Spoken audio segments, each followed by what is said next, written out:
Sejam muito bem-vindos ao podcast da Beolar. Eu sou Carol Garcia, diretora da Beolar Casa Contemporânea. E hoje nosso convidado é um engenheiro que criou a maior comunidade construtiva do mundo, com 13 mil alunos. Está no mercado da construção residencial há 15 anos. Atuou em multinacionais de construção, prestação de serviços e hoje faz casas para vendas. Seja muito bem-vindo, Matheus Emerick. Obrigado, é um prazer Carol. aí tê-los conosco. Muito legal estar aqui para bater esse papo, é um prazer, né? A Beolar é uma parceira nossa, a gente tem uma sinergia muito boa, estamos no mesmo nicho e vamos trocar uma ideia interessante hoje. E para começar, eu já queria começar quente. Vamos lá. Toda obra estoura orçamento, Matheus. Isso é um mito ou é uma verdade? A pessoa que vai construir, ninguém precisa convencer ela dessa bronca, porque ela já está vacinada, né? A pessoa, ela bota um custo ali, ela não tem segurança nenhuma que ela vai ficar naquilo, ela já começa a ficar com aquela pulguinha atrás da orelha. É melhor eu me preparar emocionalmente para gastar o dobro, o triplo, né? E tem histórias assim de dobro, triplo mesmo, isso é fato, né? Mas não precisa ser assim, né? Então, assim, quando você tem um projeto, tudo começa no projeto. Aquele projeto ali, Carol, ele já está correlacionado a um custo, né? Então, assim, mas será que você não pode aumentar ou diminuir esse projeto para ele custar mais ou menos? Pode. Vai caprichar um pouquinho mais nos metais ou no custo do metro quadrado ali de um porcelanato. Mas não é isso que vai alterar aquela grana macro. O que acontece realmente é que as pessoas elas chutam para menos mesmo, elas entram ali subdimensionadas, né? E acaba tendo uma surpresa. Mas, na realidade, aquele projeto sempre iria custar aquilo. Então, assim, né, não é que dobrou. Como é que uma coisa dobra de preço? Não existe isso, né? Então, existe uma falta de preparo realmente no mercado para falar de custo de obra, né? Para fazer uma orçamentação preliminar. Exato, exatamente. A orçamentação, essa técnica mesmo, ela só passa a ser comum, imagina, em obras muito caras, né? A obra da pessoa ali, vai até um padrão médio, alto ali, não tem isso. Mas mesmo sem você fazer um documento de orçamentação, você consegue botar alguns critérios ali para você ficar dentro, sabe? Ainda que você não contrate um orçamento, entendeu? E como que você, na prática, você tem um curso, né, que fala sobre isso. Exato. É igual você falou aí, são 13 mil pessoas, né? A maior parte dessas pessoas já acabaram suas casas. Então, eu visito casa dessas pessoas, documento, é impressionante. O cara, sei lá, ele é padeiro, ele tem loja de carro, ele é médico, dentista, e ele conclui a casa dele na régua ali, no custo. Isso é muito interessante, né? E qual que é o princípio básico para você iniciar uma obra bem, assim? Qual que é o maior erro, né? O erro mais comum que você vê aí das pessoas cometem antes de começar uma obra? Tá, então vamos lá. Vamos dizer assim, onde que tá esse estouro? Como é que rastreia isso, né?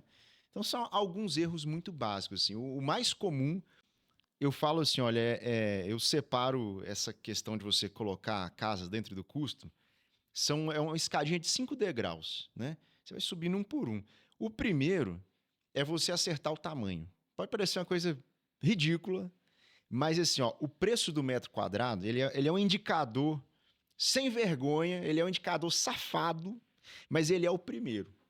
Ele vai te servir para te dar uma baliza da dimensão da casa. Porque tem um negócio que chama poder de metragem.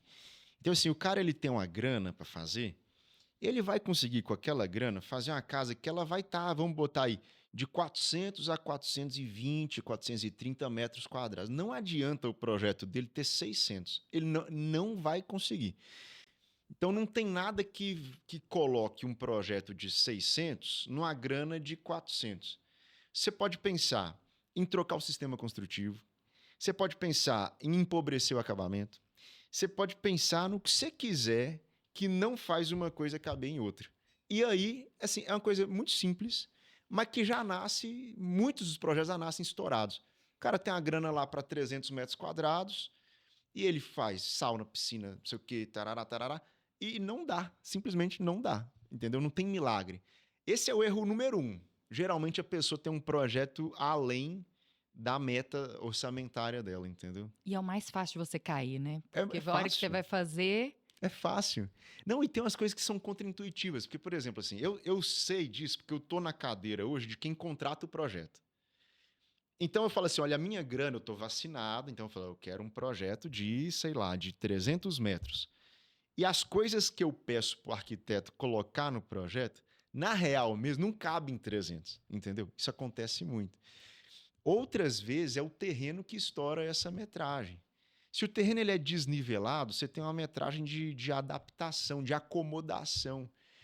Então, se o terreno ele cai, você automaticamente tem 1, 2 ou 3 pavimentos, você tem área de escada, em volta da escada você tem uma metragem, você não vai encostar uma pia numa escada. Então, o fato do terreno ser desnivelado já vai começando a comer essa metragem. Daqui a pouco você queria 300 metros e você tem, assim, de rampa, escada e tal, 80. Que não é quarto, não é sala, não é vaga. E aí? E conta na metragem Conta na equivalente. metragem. Pô, é cimento, é areia, é acabamento, é guarda-corpo do mesmo jeito, é área de iluminação. Então, assim, aí você fala assim, não é intuitivo às vezes por que o projeto ficou tão grande. São vários fatorizinhos que vai, né? São armadilhas aí no meio do caminho. Mas essa eu diria que é o ponto principal, assim. É um projeto que tá grande demais pra pessoa, sabe? É. Interessante essa visão. Eu nunca tinha Não é? pensado por essa ótica aí, de você fazer Aham. caber o seu projeto na metragem que você pode pagar. Não é? Mas Isso é é um bom isso. insight aí para quem está começando a construir. A pessoa que chega lá pra você, eu acho que ela chega assim, ela chega com essa dor, tá começando a gritar, porque até então não gritou. Ela tá batendo laje lá, é o momento certo de te procurar ali pra pensar em acabamentos, é o mais antes possível. Imagino É. que a galera chega atrasado lá pra você. Chega atrasado e aí vem uma outra dor aí, Ah, que é o time da decisão o timing de compra, né? de compra. De É. decisão e de compra, né? Da Aham. decisão da especificação, Vocês do devem que lidar vai- com um cara indisponível, tá viajando, né? E a É. obra do cara esperando, o indeciso. Pessoa que vai lá uma vez, vai duas, aí vai pingando em um monte de loja pra. Né? A pessoa acha que mais um orçamento vai tirar a dúvida dela, vai acrescentando camadas de dúvida, né? Então, assim, o que vai acontecendo nesse meio tempo é que a pessoa ela precisa de tomar muitas decisões por semana, assim, na obra. Então, o interessante, o que a gente faz, é trazer a curva de decisão para o começo, que é quando ela não tem que decidir nada. Por exemplo, a obra está lá, fazendo fundação. O que a pessoa vai escolher? Nada. Ela não vai escolher a cor da brita. Então, assim, fundação, estrutura, alvenaria, reboco, ela tem poucas decisões a fazer in loco. Então, o ideal é você vir matando as decisões mais críticas. Eu gosto de concentrar na primeira metade da obra. Então, chegar no meio de obra com tudo comprado. Tudo, 100%. Até eletrodomésticos, se possível. Então, você compra tudo na primeira metade, que é quando você está folgado, entendeu? Quando você está com oxigênio mental para você resolver as coisas. E a obra flui muito tranquila, né? Porque está tudo já decidido, né? Então, assim, possivelmente você deve ter aquele perfil do cliente assim, Carol, preciso desse orçamento para hoje de tarde, você consegue? Porque o pedreiro já tá parando lá, não sei o quê, a construtora tá me pressionando, não é verdade? É o que mais acontece. Aham. E por isso a nossa intenção de trazer isso para a pauta, como educacional mesmo para o cliente, porque é contraintuitivo, como você disse. Sim. Você pensar que quando você está fazendo uma fundação, está na hora de comprar os acabamentos. Mas eu não vou Exato. precisar dos acabamentos agora. Aham. Sim. Mas é o momento que você tem de tranquilidade para Uhum. pensar, para tomar uma melhor decisão Sim. no tempo certo. Uhum. Porque a partir dali você já fechou esse assunto, né? Você já vai para o Exato. próximo assunto. Você só fecha um assunto na sua cabeça quando você passa o cartão de crédito, entendeu? É. Então, quando você tem aquele negócio para fechar, se você não pagou, você fica mudando aquele negócio. Fica mudando. E aí Fica tá um mudando. ponto que eu queria que você falasse sobre. Aham. O que sai mais caro numa obra? Decidir errado ou demorar para decidir? Nossa, é caro igual, né? Porque é isso, você tem que decidir, ó, quem é arquiteto e está assistindo a gente, especificador, engenheiro, enfim, o seu cliente só para de mudar o projeto, que enquanto ele muda, o projeto é ruim demais para você, que você não sai daquele projeto, fica preso naquele ciclo, ele só vai parar de mudar se ele pagar. Então, se você botar ele para pagar o mais antecipado possível, você vai estar livre para outras coisas, né? E o que atrasa uma obra? Vamos lá, estatisticamente, olha que absurdo um negócio desse, né? Uma obra, ela, em média, a gente até comentou desse dado outro dia que você teve lá na nossa obra, né? Ela custa 10% a mais por conta de prazo esticado. Isso é uma estatística sacramentada no mercado. Então, a casa de 1 milhão, ela sai por 1,100 porque demorou. Então, quando demora, você tem custos fixos que vão esticando, você tem um contrato menos eficiente com o empreiteiro, tarará, 10%, tá? E o que leva a esticar sempre são decisões, não é chuva. Ah, por que a obra atrasou? É porque choveu. Não é isso. Dificilmente a obra atrasa porque alguém fez uma cagada. Ah, o cara sentou um treco errado, tem que quebrar. Isso é super raro. Uma obra atrasa por falta de definição. Ou definição que mudou ou que chegou depois do timing, né? Então, se a obra está parada esperando uma decisão, ali já tem, o cliente está pagando por isso. Ele não caiu a ficha dele, mas se ele não botou quente na decisão, acelerada, encaixadinha, ele está pagando por esse delay, entendeu? A construtora que não entrou num banheiro porque, sei lá, o porcelanato não chegou por quê? Porque não comprou e tal e tal. Aquele prazo ali, mas tem outras coisas para a construtora ir fazendo. Cara, isso vai empurrar a obra Você quebra o fluxo. uma semana para frente, 2 no mínimo. Claro que vai, óbvio que vai. E aí o cliente está pagando por isso. Ele não percebeu, entendeu? É. Mas é a realidade. É a realidade. E a gente vê muito isso. Uhum. Porque às vezes ali, quanto mais orçamentos você tem, é o que você Sim. disse, né? Mais um ponto de dúvida na cabeça e mais Exato. morosidade no processo. Uhum. E que gera economia. É importante, mas tem que ser na medida, né? A pessoa tem que saber a medida ali que Sim. vai gerar economia. Porque às vezes uma economia de 10 mil num orçamento pode trazer um Uhum. prejuízo aí por postergar 15 dias a obra de uma Exato. folha de pagamento. Não, e outra, se tem alguma economia para você fazer, isso é o que eu penso, tá? Ataca outra economia, não ataca o acabamento. Por quê? Não é o que todo mundo vê, não é vamos pensar, a casca, o que fica aparente, né? A lógica é justamente você economizar com outras coisas para você privilegiar o acabamento. Então a pessoa só vai se sentir confortável dela investir em acabamento se lá no começão ela falar assim, olha, minha obra vai custar X e dentre esses X eu tenho aqui X mil para essa parte, que é a parte que todo mundo gosta, é ir na loja escolher os negócios. Então a pessoa faz tudo errado antes e chega nessa hora, ela quer tirar a diferença aí. Meu, é a melhor parte, é a mais gostosa, não é? Escolher fio elétrico não é bom não, gente. Escolher o sistema de manta da laje, ninguém quer nem saber disso. Então, assim, a importância de você que vai construir aí, ó, estratificar fase a fase o custo da sua obra, é você ter clareza de quanto vai ter para acabamento e você não precisar ficar nessa insanidade de 500 orçamentos. Então, dá até para você se dar o luxo. Pô, eu vou caprichar nisso aqui, é o que vai ficar depois, é o que vai valorizar a casa na venda. É o que vai valorizar. Então, não faz sentido, né? É.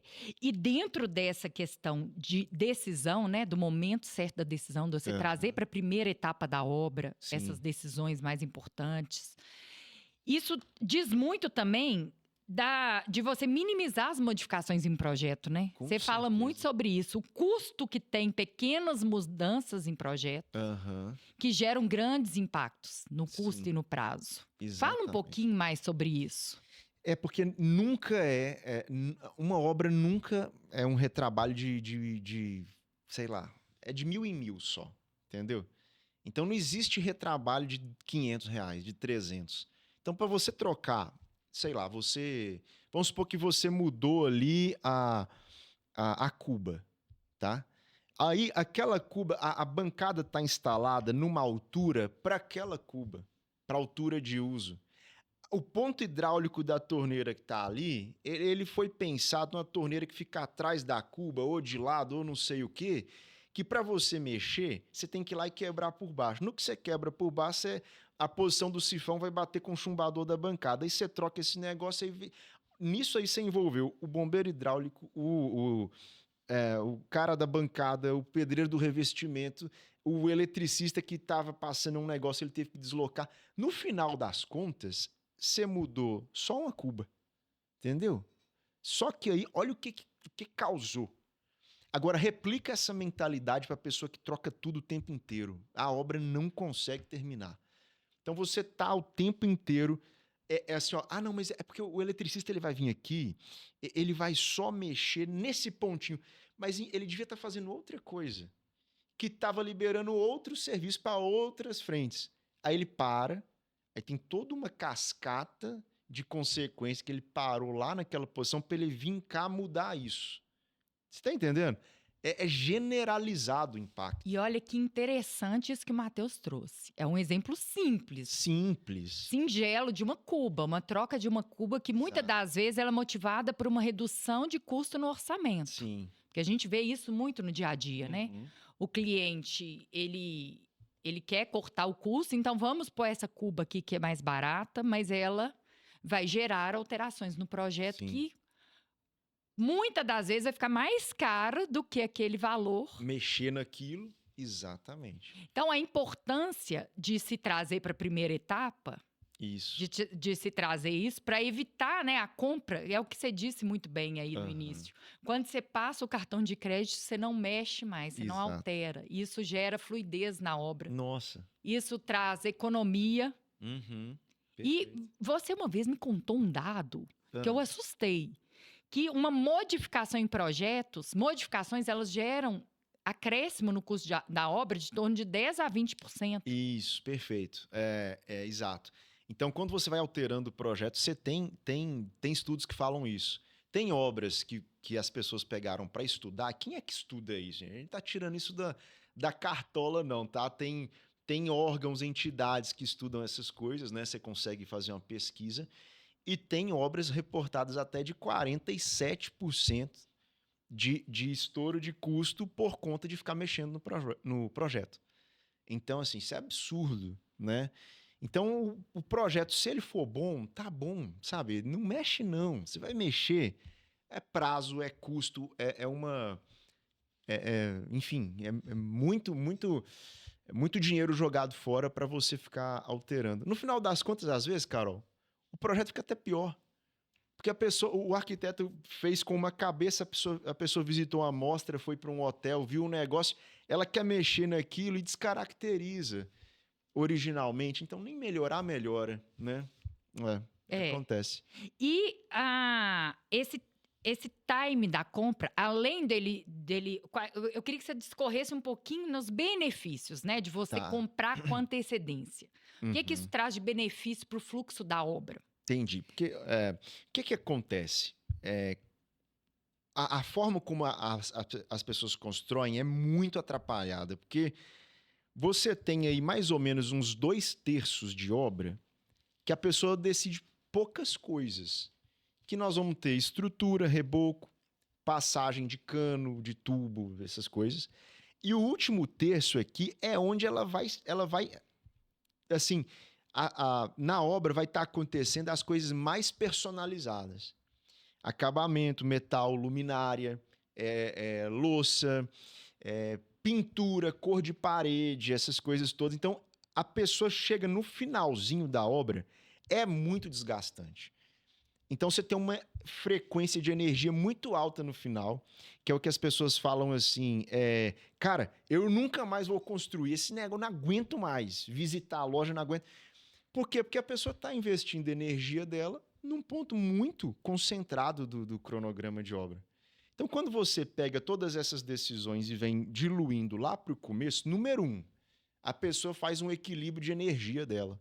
É ter um processo de construção mais feliz, mais tranquilo.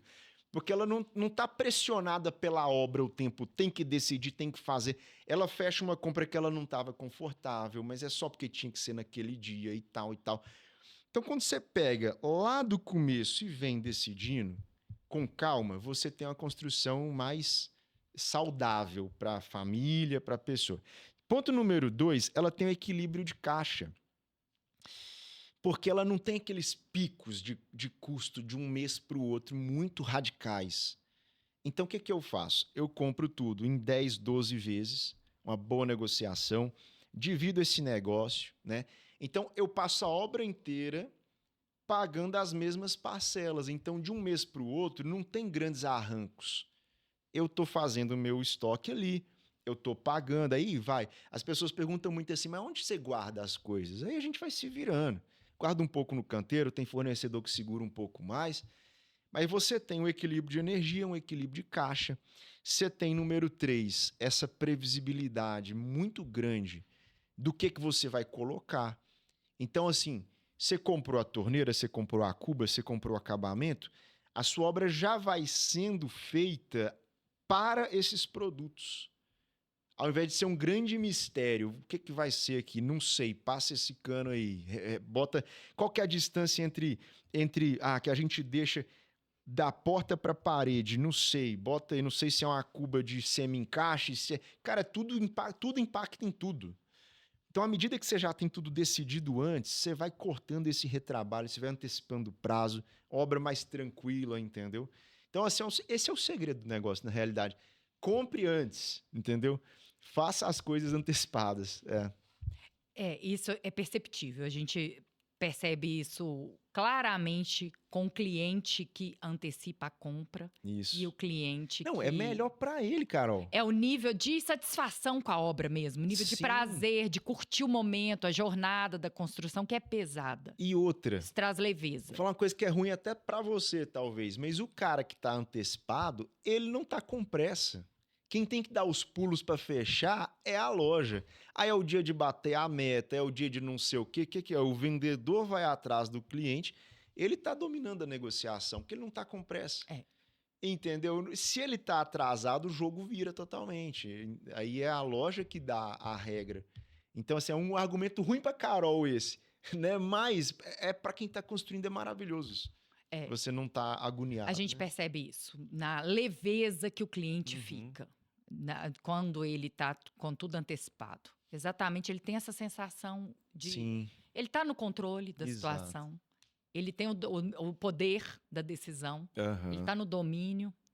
E é mais leve, e isso flui melhor. E positivamente para a gente também, porque as coisas fluem de maneira mais saudável. Então, ele compra o produto, ele tem tempo para esperar o produto chegar. Sim. Quem compra em cima da hora, muitas das vezes, tem que trocar. Isso é um ponto Nossa. que até, eu não sei se tem muito impacto com você, mas a gente vê muito na loja, que é a falta do material escolhido. Então, o arquiteto especifica um material, mas o cliente deixa para comprar em cima da hora e aí não tem de pronta entrega.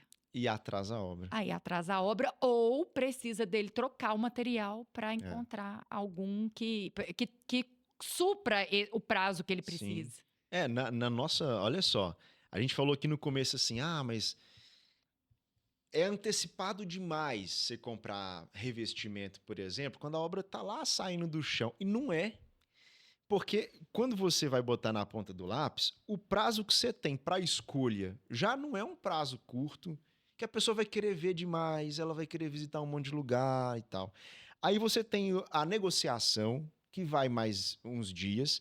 Aí você tem essas entregas prolongadas. Na hora que você bota isso aí, parece que não, mas já tá na hora realmente de chegar a coisa na obra, entendeu? Então não é, a gente fala antecipado, mas na verdade é o timing certo mesmo. É o timing certo. Nem é antecipado. Mas não é intuitivamente o que o cliente está... Exato. Por falta de, talvez por falha nossa em educar esse processo, em transformar isso mais claro para o cliente. Porque quem vai fazer uma obra pela primeira vez não sabe dessa jornada. Ele tá achando que é super antecipado. É super antecipado. E não é, e na não realidade. E aqui, me conta o uma situação, me exemplifica uma situação, né? Que onde a decisão do material pode acarretar no aumento de prazo. Eu estive visitando a sua obra e eu via piso de madeira, me chamou muita atenção a lógica que o que eu queria trazer para quem está nos assistindo é abrir a cabeça que o prazo, ele não é só o prazo de chegada do produto, ele não é só o custo, não é só o custo de um produto comparativo com o outro. Sim. Cita esse exemplo aí da madeira, que eu acho que ele ilustra bem. É uma jornada que acontece assim, repetida em diversos materiais, isso acontece. Olha só que caso curioso esse caso aí. Então, assim, ó, a gente deixou de comprar uma madeira pronta, que você vende lá, inclusive tem várias opções lá, que é aquela madeira que inclusive já vem com uma capinha de verniz, né? Ela já vem prontinha mesmo, 100%, para fazer o piso dos quartos, né? O piso pronto. Aquele piso de taco, enfim. E a gente partiu para uma alternativa mais barata no primeiro momento, que parecia mais em conta, que era pegar a madeira crua de uma madeireira mesmo e fazer todo o processo no local. Então, assentar lá o taquinho, a moda antiga, aí vem o cara o pessoal falava sinteco, né? E lixa, e aquela parada toda, Resultado, né? A gente saiu de um produto pronto, que é esse que você vende, que é só pegar e instalar, para fazer uma mega operação no local. Então, a gente saiu de uma instalação de 3 dias para aquela metragem e nós ficamos bloqueados 3 semanas no andar, né? Aonde no andar dos quartos ninguém podia entrar, ninguém podia fazer nada, porque estava invernizando, e de uma demão para o verniz no local foi 1 semana. Fora a colagem, não sei o quê. 3 semanas é muito para mim. É muito. Por quê? Porque a minha meta era a obra em 1 ano. Né? E a gente fez em 1 ano e pouquinho, 1 ano e 2 meses, sei lá, mais ou menos isso. E aí, 3 semanas eu deixei de entrar com marcenaria, eu deixei de fazer iluminação, eu deixei de dar segunda demão de pintura, entrar com portas. Pensa, eu tô com um andar fechado. Então, olha só que loucura. Qual o custo financeiro disso? É difícil de você dar uma canetada e calcular, mas a gente consegue fazer um cálculo. Vamos supor que eu perdi 3 semanas da obra, vamos arredondar isso aqui, né? Eu estou fazendo essa obra numa estratégia financiada, esse é o custo mais óbvio, né? Então, para eu não tirar dinheiro do bolso, uma parte eu fiz em financiamento. Então, talvez um custo financeiro aí de uns R$35 mil de juros de financiamento nesse período, talvez. Então, é o custo mais óbvio. Fora todos os outros, que a gente vai colocar equipe fixa, eu tenho na obra um engenheiro, eu tenho na obra o administrativo, o andaime que estava alugado ficou alugado, porque eu não terminei. Cara, vai somando. Então, na realidade, fazer obra rápida é a obra mais econômica que você pode fazer, é uma obra rápida. Isso é fato. Então, é muito difícil botar isso na ponta do lápis, mas no final das contas saiu mais caro para mim. E fui teimoso, viu? Porque a vida inteira eu só fiz os pisos prontos de madeira. Eu resolvi testar, odiei a experiência, não faço isso nunca mais. Ficou muito caro. Mas eu achei muito interessante porque não é nada óbvio. Não é porque óbvio. Quando a gente está orçando, e olha que você é um engenheiro com mais de 15 anos aí de experiência. Só falo disso, faço conta. Só fala disso, faz conta e ainda assim você se viu... Exato. Viu uma oportunidade ali. Exato. E na realidade, a oportunidade ela virou contrário, exatamente, né? Não compensou. Não compensou. E isso é muito interessante porque você tem... o cliente ele precisa abrir a mentalidade, que não é só o custo do produto, ele precisa de colocar no papel toda a jornada até ficar pronto, toda a solução entregue. De um versus o outro. Não, olha só, nessa brincadeira toda, eu tirei do metro quadrado R$100, tá? De uma solução para outra. Isso a gente tá falando de uns 60 metros quadrados. Então eu tirei R$ 6.000. E a cascata de consequências foi muitas vezes o que eu supostamente economizei. Então, 35 mil só se você fala do custo só do financeiro. custo financeiro. Sem colocar esses custos da folha de pagamento, custo Exato. de andaime E outras coisas rolando ali, né? Então, enfim, não compensou visivelmente, né? É. Então é isso, pessoal.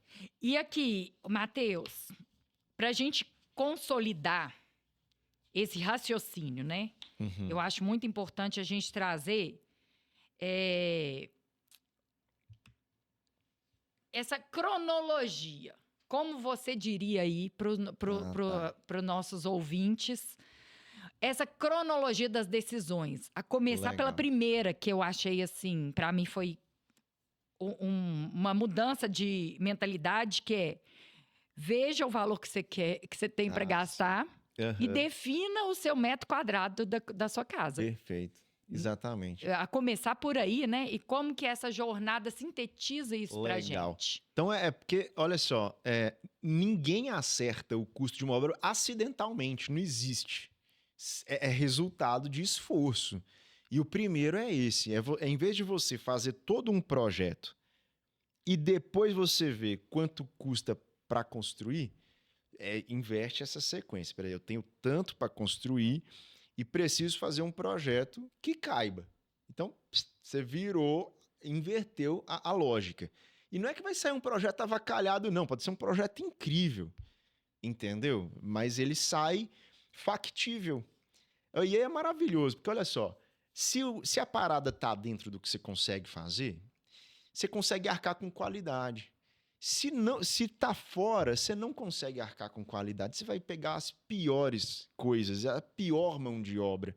Por isso que dá tanto problema. Quando você está confortável com a grana, você fala, meu, eu posso colocar coisa boa, eu vou colocar impermeabilizante bom, coisa boa, acabamento bom, entendeu?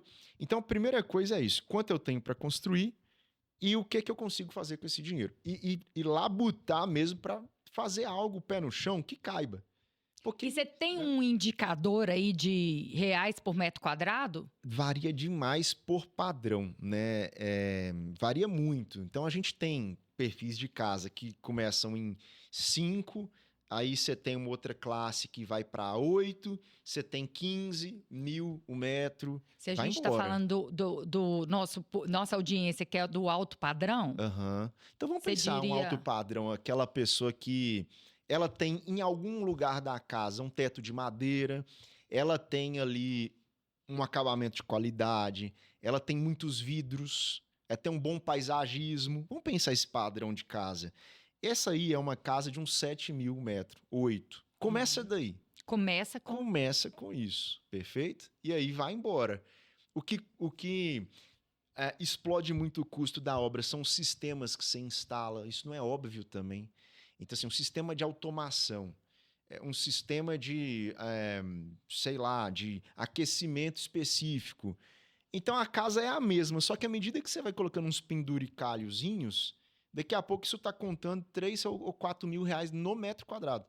Quais são esses Entendeu? pontos, hein, que mais extrapolam o custo? Então, Esses vilões aí. vilões, vamos pensar. Não é que são vilões, mas assim. Acho que é para trazer consciência, Isso que tem isso coisa, custa e que você tem que olhar. Tem coisa que não faz cosquinha. Então, tipo assim, não vale nem a pena mencionar coisas que, né, que são indiferentes. Mas quais são as grandes pancadas? Esquadria. Então, olha só, vidro, né? Esquadria é alumínio e vidro. Isso aí é assim, é uma parcela gigante do orçamento, é uma fatia do bolo extremamente expressiva. E quando você faz uma decisão de linha de esquadria, você está fazendo uma decisão que eu passei por um caso desse lá no Vale dos Cristais, agora uma obra que eu faço o acompanhamento dela.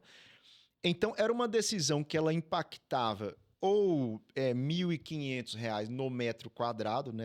Quanto sai o metro? De 1.500 a 2.700. Olha aí que loucura. Então, eu quero essa linha. Só no metro quadrado é 1.500 a mais no metro da casa. Entendeu? Então, esquadria, a gente tem revestimentos, que é uma coisa importante. A gente tem marcenaria, mesma coisa.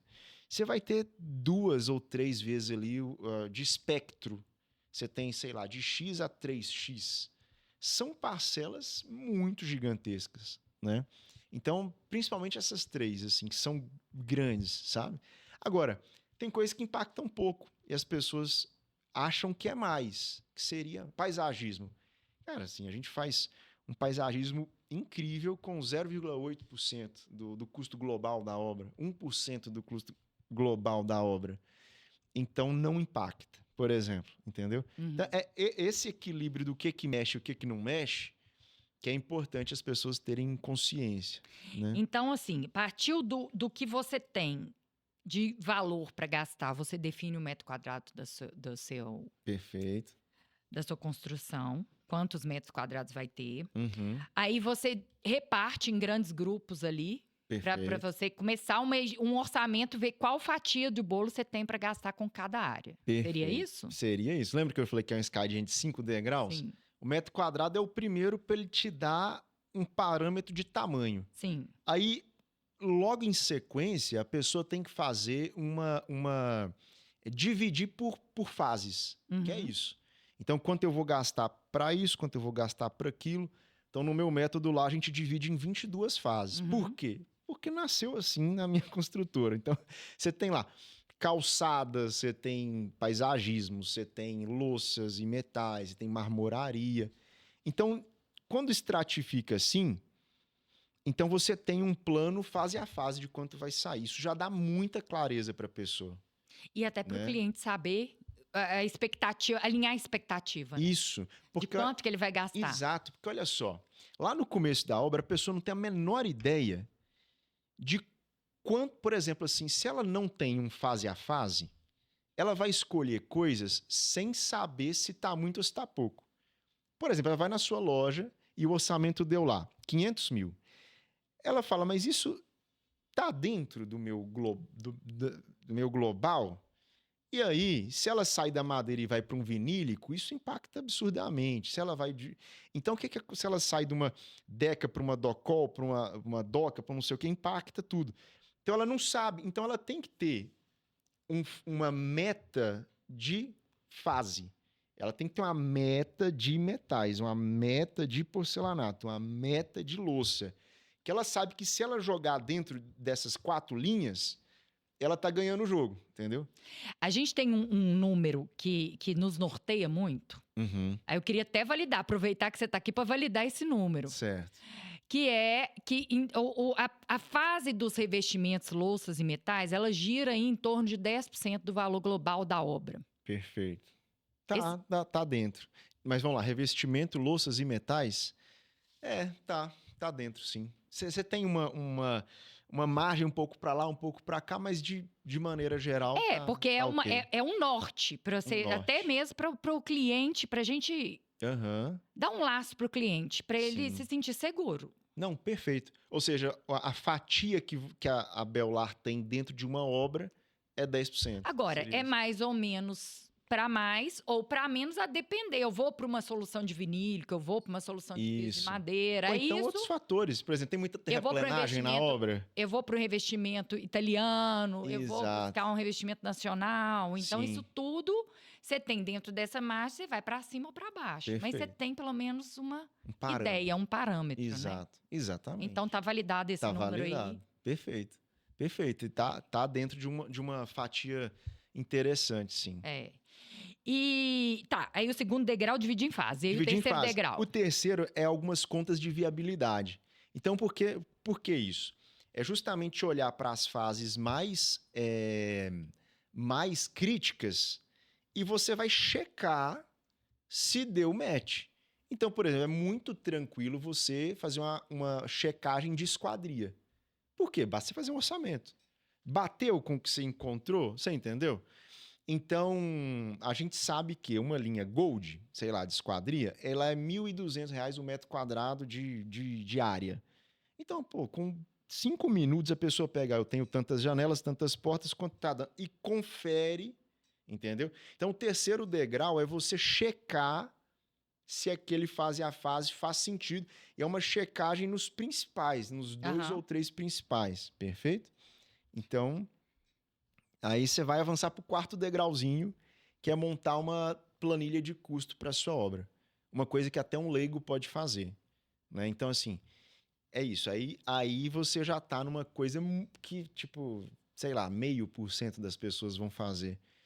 Que é você ter uma planilha. Não é nada de ultra nerd. A planilha, a minha, ela tem umas 150 linhas, não é nada de outro planeta.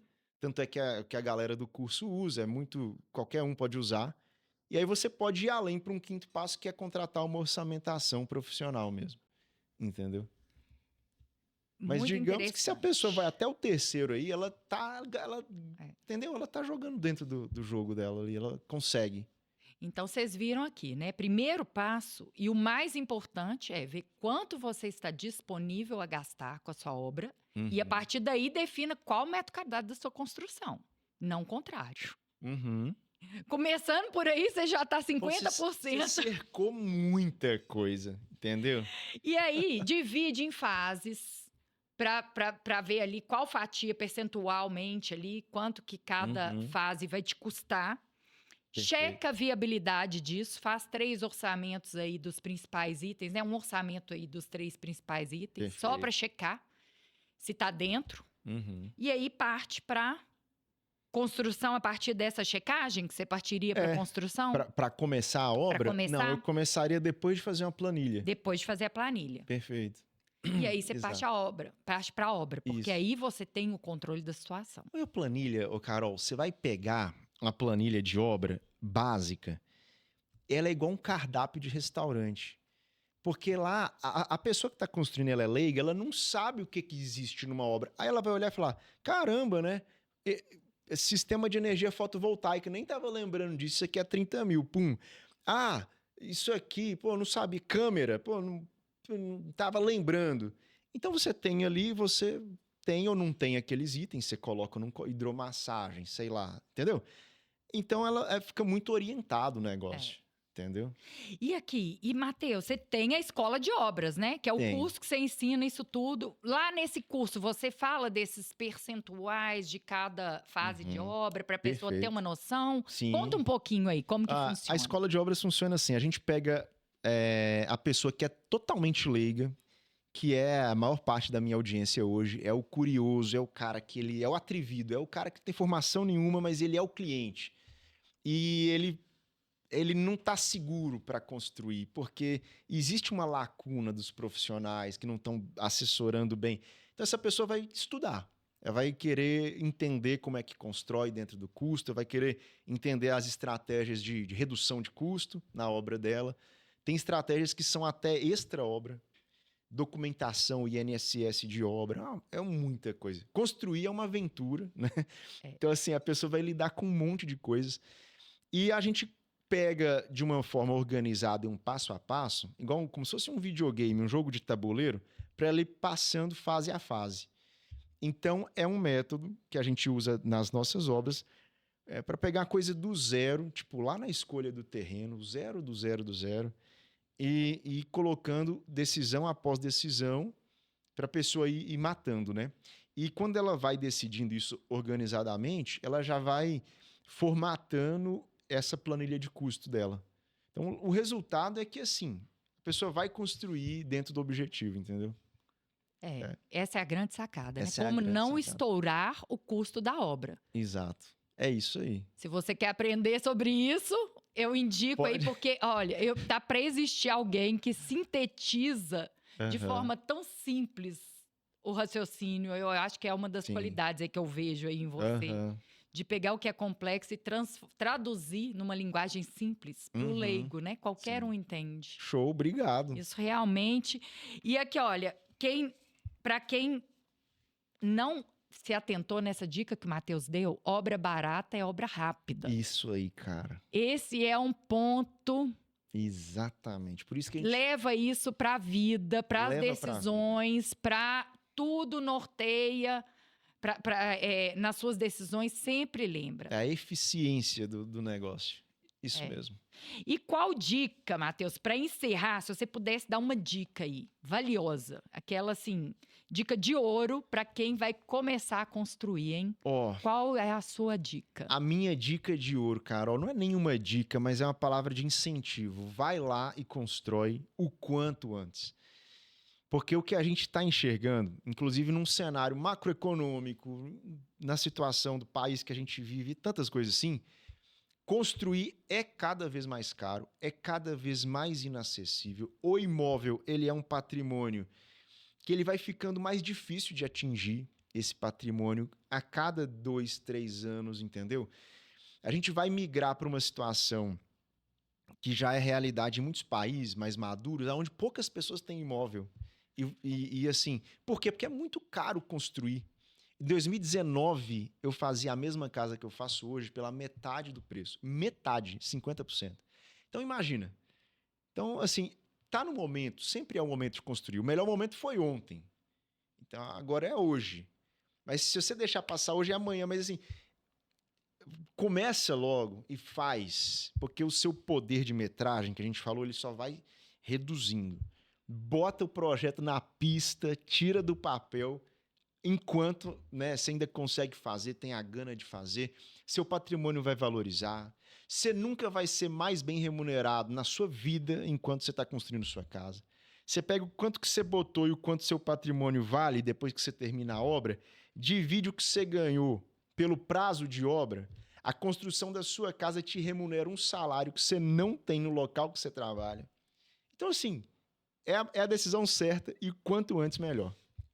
Muito obrigada, Matheus. Qual que é a sua rede social aí? Engenheiro Matheus. Onde você jogar isso, você vai encontrar. Engenheiro Matheus. Muito obrigada, Matheus. Valeu, tamo junto.